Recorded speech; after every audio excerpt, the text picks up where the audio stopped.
घर वालों ने गंदम डाली हुई है धूप में। बाहर निकलो यार, थोड़ा लाडला पुत्र अपने लाडले पुत्र दे काम देख लो। बिस्मिल्लाहिर्रहमानिर्रहीम, अस्सलाम वालेकुम। अल्लाह ताला की रहमत करम फजल और शुक्र के साथ आज का व्लॉग करते हैं जी शुरू। जवान पूरा बदमाशी पे उतर आया था, अभी निकला है। भाई मुदस्सिर ने लाड़ प्यार से कहा है तो ये पिछले साल की गंदम है। तो पिछले साल की गंदम में ना वो अब सुसरी होती है एक ना, वो लग गई हुई है। तो ऐसे धो के ना धूप में डालनी पड़ती है गंदम, ताकि सुसरी वगैरह जो भी है ना वो निकल जाए, भाग जाए। और ये भाई मुदस्सिर ने इधर जी लगाया है, वो यार फैमिली, ये भाई मुदस्सिर ने लगाया है। इधर टीवी आ जाएगा और कोई तस्वीर वगैरह अगर हम लगाना चाहते हैं तो इधर आ जाएगी। कितना खूबसूरत लग रहा है ना, टीवी दूसरे घर पड़ा हुआ, जब टीवी इधर आएगा ना तो क्या खूबसूरत लगेगी ये दीवार यार। ये तो आज वुल्फ को धुलवाते हैं चल के जी। ये देखिए बहुत ही गंदी हो गई हुई है। अल्हम्दुलिल्लाह जी वुल्फ को निकाल लिया है बाहर। अभी चलेंगे टाउन की तरफ। टाउन गए हुए गोलगप्पे भी खाएंगे, इसको भी धुलवा के लेके आएंगे। मैं भाई मुदस्सिर और भाई मुकरम हम तीनों जवान जा रहे हैं। मैं और भाई मुदस्सिर वुल्फ पे होंगे, भाई मुकरम जो है अपने पैंथर पे होंगे या 70 पे होंगे, क्योंकि इस पे दो ही बैठ सकते हैं, तीसरा बंदा नहीं बैठ सकता। अभी तक इसहाक भाई ने रास्ते का कोई हल नहीं किया। ये आप देख सकते हैं रास्ते की हालत। सब वालिदैन अपने बच्चों से प्यार करते हैं, लेकिन भाई मुदस्सिर जो है ना कुछ ज़्यादा ही प्यार करते हैं। भाई साहब मैं कब से बाइक निकाल के खड़ा हूँ, भाई मुदस्सिर मोहम्मद को अंदर लेके गए हुए हैं, आ ही नहीं रहे भाई साहब। 2 दफ़ा बच्चों को भेज चुका हूँ, कहते हैं आ जाता हूँ आ जाता हूँ। मोहम्मद को टरे परे लगा के आएंगे भाई मुदस्सिर। ये आज की कहानी नहीं है, ये हर दूसरे तीसरे दिन की कहानी है भाई साहब। चोरी चोरी निकलते हैं मोहम्मद से भाई मुदस्सिर।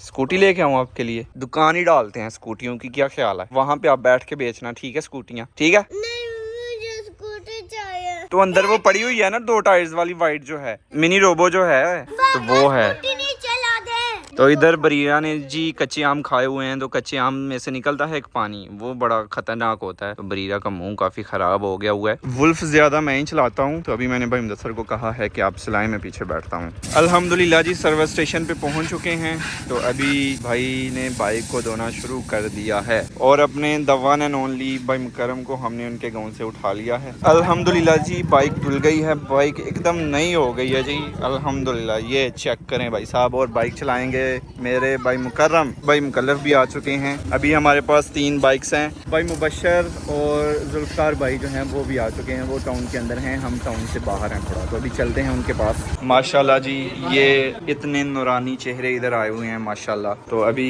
गोलगप्पों का इंतजार हो रहा है। आप खुद गोलगप्पे हो यार। छोटा भरा आ जाए थोड़ा। आप छोटे भाई को तो बड़ा भाई कह सकते हैं। गोलगप्पे इधर नहीं मसाला ना? हाँ जी माशाल्लाह। ज्यादा मसाला पाओगे तो ये सौखे रहोगे खान च भी। मैंने करवाए हैं जी 3 दर्जन गोलगप्पे, अगर कम हुए तो बता दीजिएगा और आ जाएंगे गोलगप्पे। पानी ध्यान दो यार। पानी तो मेरी चटनी। इधर जी फिलहाल 4 बंदे बैठने की जगह है भाई साहब, तो 4 बंदे हमारे बैठे हुए हैं माशाल्लाह। 5 दर्जन गोलगप्पे खा पी गए हैं। और इधर मैं और भाई मुकल्लफ लगे हुए हैं माशाल्लाह।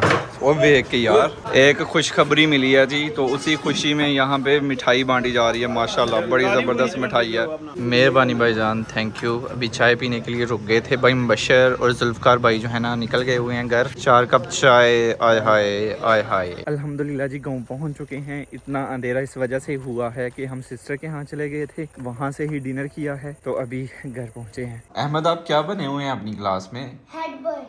आपकी क्या ड्यूटी होती है? जब मैं पेपर कर लेता हूँ दूसरे बच्चों का ध्यान रखना होता है कि यहाँ कोई चीटिंग ना करे। हमारे टाइम पे सिर्फ क्लास में एक मॉनिटर होता था, अभी जी एक मॉनिटर होता है, एक परफेक्ट होता है और एक हेड बॉय होता है। अबू जान ने, भाई जान ने और मैंने किया है हिसाब गंदम का जी। आपको भी बताते हैं क्या हिसाब किताब है। अल्हम्दुलिल्लाह जी ये है अपनी गंदम। टोटल हमारी गंदम जो है वो 50 तोड़े निकली थी, जो कि तकरीबन 60 मन के करीब होगी गंदम। अल्हम्दुलिल्लाह जी ये 1.5 एकड़ की गंदम है माशाल्लाह। 1.5 एकड़ की हमने 1.5 एकड़ गंदम काश्त की हुई थी और अभी 45 तोड़े हैं। तो इस गंदम का हिसाब निकाला है शुरू से लेके अब तक। खोल के दूं सद के? इसने मुझे कहा खोलें सीधा।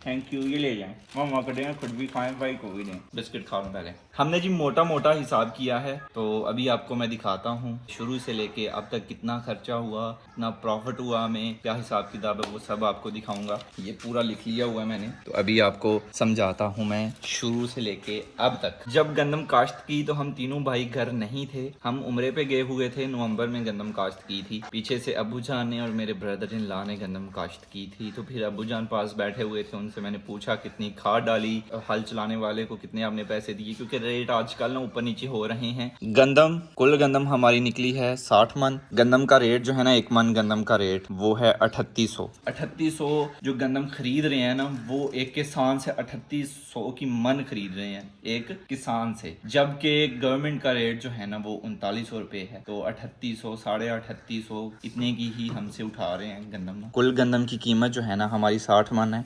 2,28,000। ये इतने की गंदम बन गई। अभी खर्चे की बारी आ जाती है, तो हल चलाया था जो कि 16,000 बन जाते हैं, और खाद जो है वो 21,500 की, और पानी जो है वो हमने मोटा मोटा हिसाब लगाया है क्योंकि हमने लगाया हुआ है सोलर, तो उसका हिसाब लगाना थोड़ा मुश्किल हो जाता है। तो 10,000 हमने लगाया है क्योंकि इस दफ़ा बारिशें भी हुई थी तो खुद इतना पानी लगाना नहीं पड़ा। मोटा मोटा 10,000 लगाया है, इससे ज़्यादा भी हो सकता है, कम तो मुश्किल ही हो। पानी हो गया जी स्प्रे। कुछ लोग स्प्रे करते हैं फल के लिए और कुछ करते हैं घास बीच में जो हो जाती है उसके लिए। जी क्या लेना क्या है मेरे बेबी ने। हमने कोई स्प्रे नहीं की। आगे आ जाती है कटाई। हमने कटाई रैपर से करवाई थी जो कि 4500 लिए थे उसने, सही है, क्योंकि 1.5 एकड़ खेत था। 1 एकड़ की 3000 कटाई है। और कतराई पे आ जाते हैं तो 22,800 रुपए की कतराई हुई थी। 6 मन गंदम जो है ना मशीन वाला ले गया था, 5 तोड़े थे तो 6 मन गंदम वो बन जाती है, तो 22,800 हो गए। काम वाले जिन्होंने गठरियाँ बांधी गंदम की, फिर कतराई, सारा काम उन्होंने किया, उनके बन गए 17,100 रुपये। काम वाले जो हैं 1 एकड़ की 3 मन गंदम लेते हैं, गठरियाँ बांधना, कतरवाना, वो सब कुछ। तो हमारी 1.5 एकड़ थी, तो उस हिसाब से ये बन गए भाई साहब 17,100 रुपया। कुल खर्चा जी हमारा आया था 91,900 रुपया। हमें मुनाफा जी 1,36,100 हो गया। 6 महीने का टाइम लेती है ये गंदम की फसल। तो ज़ाहिरी बात है कि एक बंदे की पूरी ड्यूटी होती है गंदम को संभालने की, पानी लगाना है टाइम पे, खाद डालनी है, सारे मामला जो है स्प्रे करनी है टाइम पे। एक बंदे की तो ड्यूटी लग गई। तो 6 महीने की फसल है, तो भाई साहब 6 को डिवाइड कर लेंगे 1,36,100 में, तो ये 22,683 रुपये आई थिंक बनते हैं। जितने ही बनते हैं इधर लिखे हुए आ जाएंगे। तो एक महीने की तनख्वाह जो है वो 22,000, 22,500 कुछ भी नहीं होती है भाई साहब आज के दौर में। भाई मुबशर ने जो इसके बाद कहा कि लोग ज़मीन ठेके पे भी लेते हैं, सही है, फिर मजदूरों को भी खेत में लगाते हैं जो काम करते हैं, सही है। तो ये हमने वैसे हिसाब किया था नीचे। अगर किसी का अपना खेत नहीं है, ठेके पे लेके कर रहा है, जैसे कि हमारे गाँव के इसहाक भाई हैं, उन्होंने बहुत सी ज़मीन जो है ठेके पे ली हुई है। हमने भी उनको बहुत सारी ज़मीन जो है वो ठेके पे दी हुई है, तो वो ठेके पे लेके काम करते हैं, मजदूरों को लगाते हैं, खुद करते हैं, उनके बच्चे काम करते हैं। तो ये उस हिसाब से हमने हिसाब किया था। 1 एकड़ का साल का ठेका जो है ना वो 40,000 होता है, तो 1.5 एकड़ का हो गया 60,000, तो 6 महीने की फसल होती है ये। तो हमने 1.5 एकड़ का हिसाब करके 30,000 ठेका लगा दिया जी 6 महीने का, सही है। मजदूरी जो है 8,000 एक बंदे की मजदूरी जो है। अगर एक बंदा 1.5 एकड़ में काम कर रहा है तो उसकी मजदूरी है ये। खेत को लगे 3 पानी, फिर खाद डालनी, बीज डालना, ये मजदूर ने 8,000 उस चीज का लिया जी, पानी वगैरह लगाने का। 8,000 क्या, 38,000, ये 30,000, ये 8,000, माइनस कर लें 1,36,100 में से, तो ये बन जाते हैं 98,100 रुपया बच जाता है जी। जब 6 महीने की फसल थी, 98,000 को जब तकसीम किया 6 पे, तो भाई साहब 16,300 ये एक किसान को 1 महीने का बच रहा है। मिसाल के तौर पर अगर आपकी तनख्वाह जो है वो महीने की हो 16,300, और मौजूदा वक्त में इतनी तनख्वाह पे गुजारा करना बहुत ज्यादा मुश्किल है, तो ये एक किसान को महीने का बच रहा है। अगर उसका खेत ठेके पे हो तो किसान से जी गंदम जो है वो खरीदी जा रही है 3800, 3850 की मन।